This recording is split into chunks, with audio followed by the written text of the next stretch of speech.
ওই কি রান্না করবো আর কি। তো তার জন্য পেঁয়াজ কুচু নিয়ে নিয়েছি, তার সাথে লঙ্কা দিয়ে দিয়েছি, শুকনো লঙ্কাটা। আর এই যে এই লম্বা লম্বা শুটকি থাকে না, ওই যে একদম লোটে মাছের মতো থাকে না, সেগুলো লোটে শুটকিটা আজকে নিয়ে এসেছিলাম আজকে।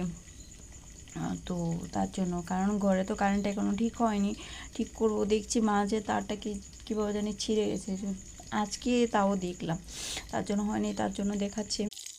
এই যে প্যানের তেলটা গরম করে দিতে বসিয়ে, এই যে প্যানে চাপিয়ে দিয়েছি, তারপরে তাতে লবণ হলুদ দিয়ে দিয়েছি। তারপর না শুটকিটা না আলাদা করে ভাজিনি আমি, তো তার জন্য একটু ভেজে নেব, পেঁয়াজের সাথেই ভেজে নেব, একসাথে ভেজে তারপরে একটু জল দিয়ে মাখা করে নেব আর কি। ভেজে ভাজি হয়ে গেছে, তাতে একটু জল দিয়ে, এই যে এরকম হয়েছে, এই যে ওল দিয়ে দিচ্ছে, হয়ে গেছে।